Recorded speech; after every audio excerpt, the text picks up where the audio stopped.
Is there more hope or less for peace between Serbia and Kosovo now that the Kosovar President has stepped down to face charges of war crimes? Will the case bring more entrenchment and resentment, or could it pave the way for a long-lasting deal between two unhappy neighbours? This is Roundtable.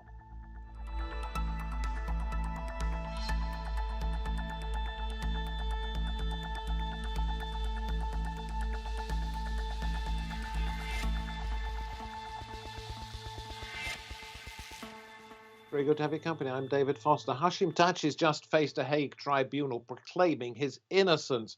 But what of the timing that saw him surrender himself just after a Trump-brokered agreement between Kosovo and Serbia? Former President Tachi is now in custody after resigning from office to face 10 counts of charges of war crimes and crimes against humanity.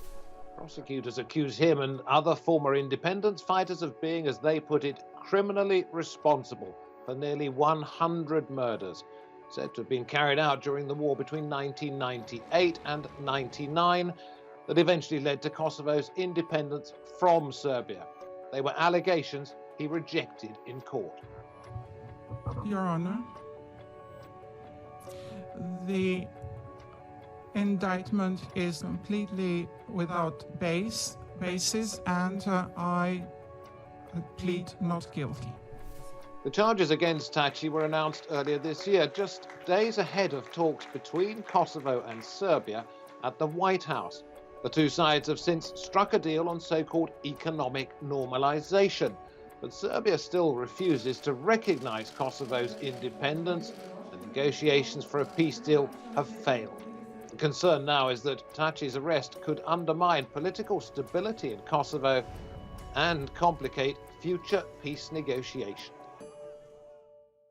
Well, I'm very pleased to say that we can welcome to this round table out of Serbia, Belgrade, in fact, Ivana Zanic, Executive Director of the Humanitarian Law Center. We go to Pristina in Kosovo and say hello to Serbeze Haxhiaj, and correspondent for the Balkan Investigative Reporting Network, and then to London, where we welcome James Ker-Lindsay, visiting professor at the London School of Economics, who's worked closely on the peace process between Kosovo and Serbia. And James, I'll ask you in a moment, peace process, what peace process? But Serbeze, if I could come to you first of all, since you are in Kosovo. Tachi was a senior member of the Kosovo Liberation Army. He's regarded by many in the country as a war hero. So who wants to see him prosecuted, and what is it that he's said to have done? It is a very important moment for Kosovo because after the latest development and indictment against Kosovar President and the others, the public in Kosovo that in general sees this court as a biased has shown a bit of frustration, saying that it is unjust and towards the Kosovo Liberation Army and its fight for freedom. Currently, most of the people in Kosovo have shown distrust of this hybrid court, which is regarded as a more political mechanism rather than institution aiming to serve justice for victims. Also created by external actors, this court lacks domestic legitimacy. As you know, that its sole mandate is to seek justice by prosecuting members of Kosovo Liberation Army for crimes committed during the war with Serbia in 1999 and 1998 and 1999. And shortly thereafter, as alleged in the Council of Europe reporters, Dick Marty's report. This hybrid court. So can I understand your objections to the court, but I want to bring in everybody early in the program if I can. So let me go to Ivana. Is it Serbia that's pushing for Tachi to be convicted?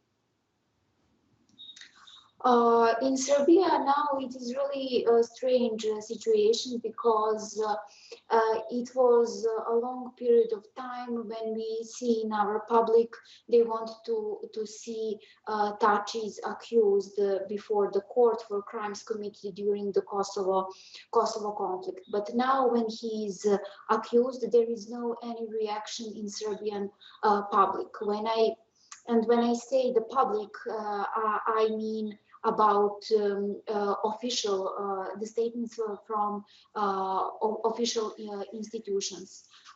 We thought that maybe some voices will be more clear about the indictment and the Tachi's role during the conflict. But now we are in some really strange situation that we have the indictment. The prosecutor raised the indictment against Tachi and other really high-ranked officials from Kosovo, and we do not have any reaction. So we will okay, see so what no will happen. official reaction at the moment, but out of Kosovo, a condemnation of the court and the motives behind it. James, let me come to you first of all in this program and say, who then is pushing for Tachi's indictment, and why did he give himself up?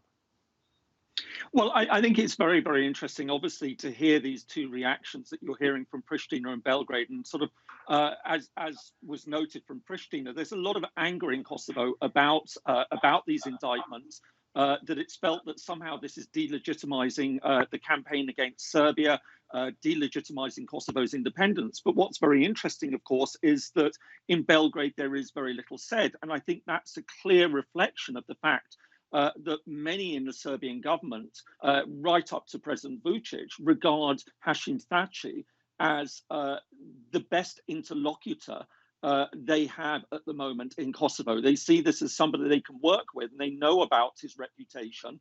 There's long been suspicion that he has been involved in war crimes, a suspicion, I hasten to add, rather than any firm evidence, and that will be obviously investigated by this court.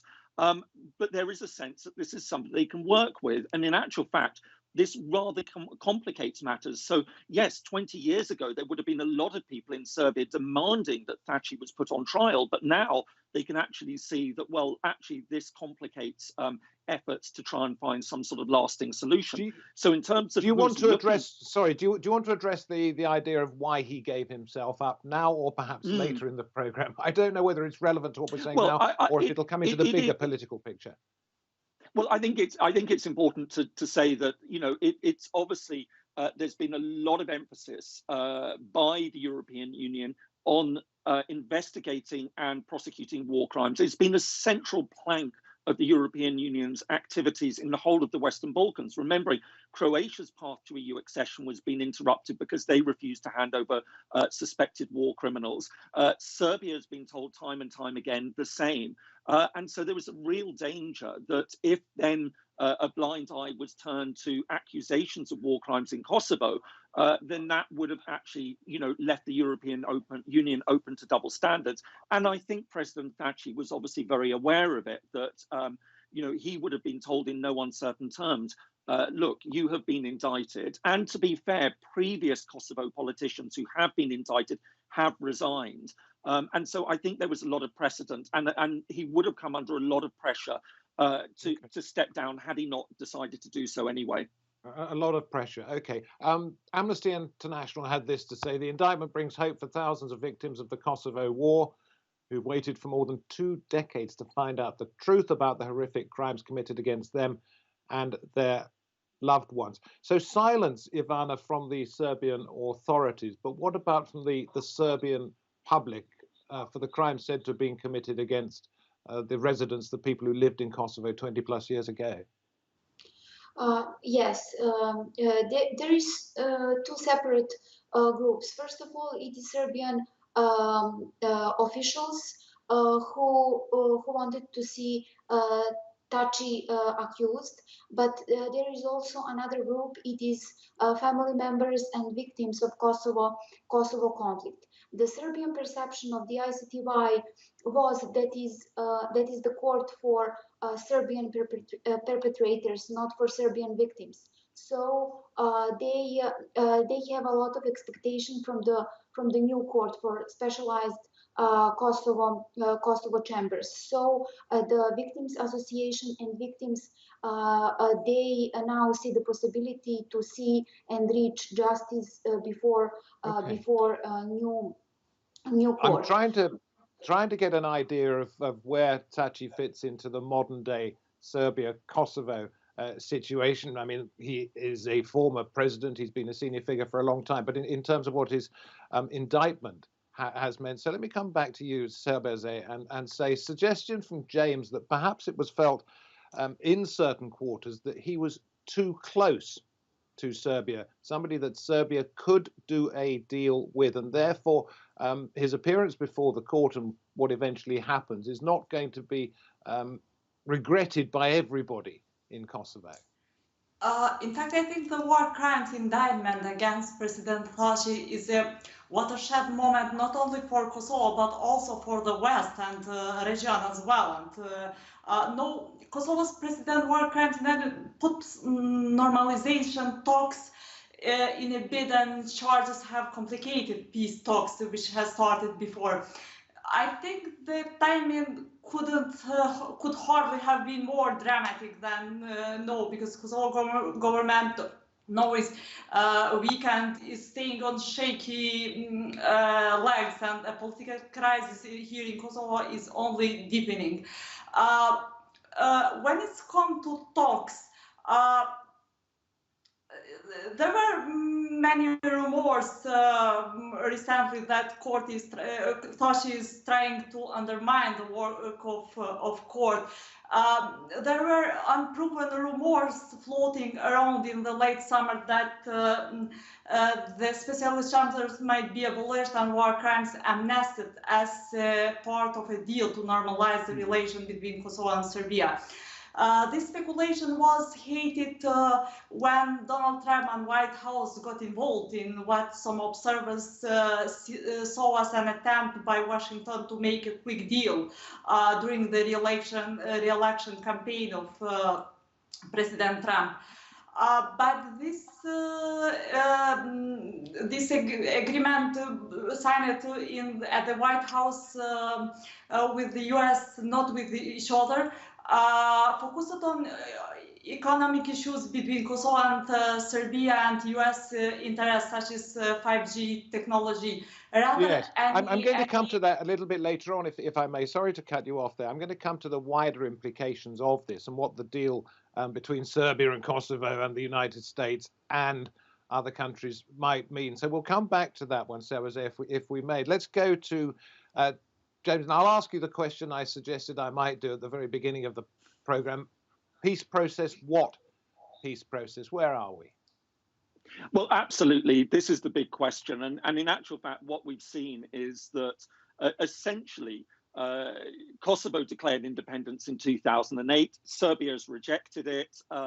And following a case brought before the International Court of Justice on the legality of that, the European Union instituted a dialogue process about a decade ago now.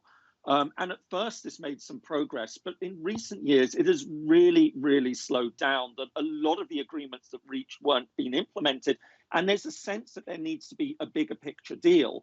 And this is where things became really interesting, because although this had been in the hands of the European Union, under President Trump, we saw a new activism, and the United States got involved. The US ambassador to Germany, Richard Grenell, was appointed as the US special envoy for dealing with the Kosovo-Serbia talks, and came in with a much more aggressive approach, which was really aimed at trying to get some sort of big picture deal between the two parties. And of course, this upset a lot of people in the European Union who were going for this more slow, incremental normalization approach. And so really, we're in a very, very strange situation. And I think a lot of us who watch this situation sort of feel that the American approach was very brash, that it was wrong in some ways, but it actually was getting to the heart of what needed to be dealt with, trying to reach a comprehensive process that would lead to full recognition between Kosovo and Serbia. And the European Union had become very, very lackluster in its approach and had suddenly woken up.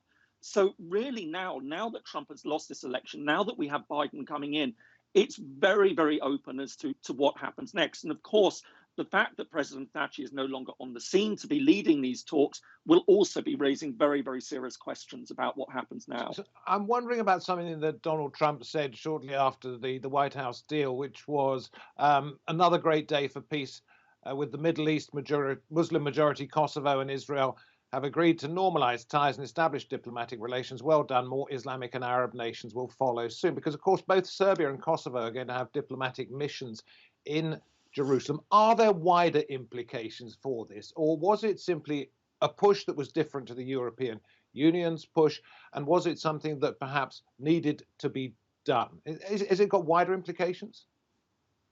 I think at first there was probably quite a lot of ambition to try and solve this problem, and then it sort of was transformed in these final few months of the election process to something that Donald Trump could sell to his supporters. Now, most people would say, well, what do people care about the Balkans? And especially an economic detail. Frankly, no one in America cares about an economic deal between Serbia and Kosovo. What they do care is that suddenly you have another country recognizing Israel, and the fact is that they both agreed to set up their embassies in Jerusalem. The reality is, though, that this move, the idea of setting up embassies has come in for very, very heavy criticism. The European Union has raised the fact that this is contrary to international law. Turkey itself has raised very severe well, it's condemned it very clearly, that it feels that this is contrary to international law. And I think now that Trump is out of power, I wouldn't be surprised if the fact that we don't see either Serbia or Kosovo set up their embassies in Jerusalem, that, the matters, it'll drop off the scenes. Well, to some extent, we have to deal with America as it is now. We don't know exactly what's going to be happening in the near future, or indeed in the long-term future, James. So are you suggesting that Serbia has been bounced into this and it may be happy if it can change its mind? I think so. I think President Vučić would be absolutely delighted to find a way out of this. I mean, it was extraordinary to see what had happened, because it almost appeared as though Serbia didn't realize that it was going to be setting up its embassy in Jerusalem. There was this most amazing shot that was shown and went sort of viral on social media throughout the Balkans, of President Trump announcing this move, and President Vučić actually looking down and through the 2 pages of the document, where does it say this? And then realizing, and this look of horror on his face as he realized what had happened, was really quite something to see. And so I think really what had happened is that Serbia had actually had quite a close relationship with Israel for many years, even though it had these good ties with the Palestinians. And there had been talk that it might move its embassy to Jerusalem as a way of thanking Israel for not having recognized Kosovo. So the fact that Israel went ahead and did that, and then it was announced that Serbia was going to move its embassy, I think was a huge, huge embarrassment for Belgrade back home. So I don't think there will be any disappointment at all that Okay. Trump, that it can quietly ditch this. But on a bigger level, I think Belgrade... Perhaps. We don't know for sure at the moment, James. I will come back to you in just a moment, but I want to bring Serbeze back in on exactly the same theme. Kosovo, Muslim majority country, as it was trumpeted by Donald Trump, normalizing ties with Israel. Was there a certain embarrassment in Pristina about what had happened? In fact, it was very welcomed, the announcement that Israel will recognize Kosovo independence, but we still didn't receive the formal recognition from the Israel. So the best thing which was valued by this agreement reached at the White House was this recognition from the Israel. So let's see what other developments will be regarding this thing. What about the fact that without Hashim Tachi, the leadership in Pristina in Kosovo appears to have been weakened, along with the fact that he was accused of corruption as well as these war crimes and had become not quite as popular as he was? What sort of situation exists politically in Kosovo right now? As I said before, that it is a very important moment for Kosovo, and I think the political crisis is only deepening. The other partner of the current coalition, Ramush Haradinaj, who is also suspected and resigned last year as a prime minister after he was called for interrogation by prosecutors in The Hague, now he is asking from the government, from current prime minister, to quit the dialogue. So despite the fact that we don't see any final agreement, peace agreement or normalization agreement with Serbia on the horizon. The main danger is that this dialogue may quiet again. Ivana in Belgrade, we've lost her for technical reasons. So let me come back to you, James, for another one. I know you don't think this indictment, this idea to prosecute is a very good idea, but do you think it was done deliberately, perhaps to sabotage what hopes there are for peace between the two countries? Well, I think it's important to clarify that it's not that I don't think it's a good idea. I think, you know, what we have to do is understand the role of justice in these types of situations. So that, you know, it isn't always entirely black and white. And I know that sounds very troubling, but sometimes, you know, we are confronted in these sort of post-conflict situations with having to think, right, okay, how do we best build peace? And some would say, absolutely, you can't, for any reason whatsoever, shove any war crimes under the carpet. Others would say, well, you have to give a blanket amnesty. That's just the price that has to be paid. I think that one needs to be sort of quite responsive to the situation. And what we have here at the moment is a chance to get potentially a comprehensive deal between Serbia and Kosovo. And I think that this is would be an enormously welcome prize for the region, obviously for the two countries themselves, for the European Union, for many other countries. So I think it's important to bear that in mind. And there will be people who've been asking, you know, were steps taken by the prosecutor for this court to announce that an indictment had been presented right at a crucial moment, just days before a high-level meeting was due to take place in the summer between President Tachi and President Vučić at the White House. And then this completely blew it out of the water. And I think there will be a lot of people, myself included, who were really angry about the timing of this, that it seemed that this was a very, very political step, which was deliberately designed in order to scupper the chance of peace. Who wants it to fail? Before we go back to Pristina, James, who do you think wants any prospect of peace to fail? There's a lot of conspiracy theories about this, and, you know, the Balkans is rife with them and things. I personally think that this was a prosecutor who was extremely unhappy at the thought, as had been mentioned, that if a comprehensive deal was reached, it could have included some form of amnesty. And in order to get that off the table and make sure that that didn't happen, then made this announcement. So my personal sense is that this was a political step taken by the prosecutor.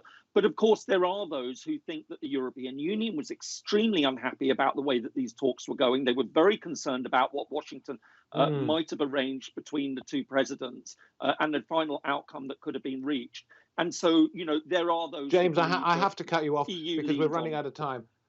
And I'm going to go back to Pristina and ask Serbeze, what will the general feeling be in Pristina across the country as a whole if, as James has suggested, the prospect of peace with Serbia is now further away? Will that be welcomed, or will that be something that people look on as a goal that could have been reached and sadly now possibly won't? I have to say that the talks do not appear to be going anywhere. In this way, the hope that Tachi appears to have had to use the dialogue to save himself, as many rumors were about this, from an indictment failed. So no, failed. He's facing the trial. So, however, Tachi's ultimate fate in The Hague will have limited impact in the normalization talks between Kosovo and Serbia. So, we don't see any visible possible agreement visible on the horizon. But generally, will people be very worried about the fact that that may have disappeared for now, the possibility of an agreement?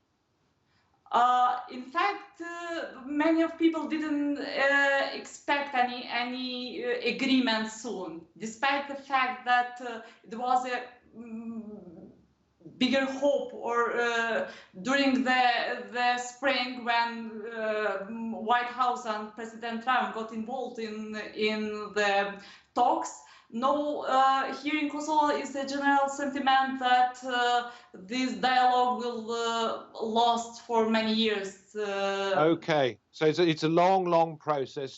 James, just a quick one. If Hashim Tachi is acquitted, will we see him in politics again, or is that it? I think that's probably a better question to ask in Pristina, to be honest. He's been a very prominent feature in Kosovo politics for a long time, so I certainly wouldn't write him off. But I think that there is a sense anyway that maybe his star was starting to wane. So whether he can revive his career is anyone's guess. But I certainly wouldn't count him out. Thank you very much indeed. So sorry that we lost Belgrade, but Ivana was able to give us some thoughts from Serbia while she was still with us. Serbeze, thank you very much indeed from Pristina. And James, thank you for joining us on Roundtable once again. My thanks to you wherever you are watching this edition of Roundtable. That is all we have time for today. I hope to have your company next time. Goodbye for now.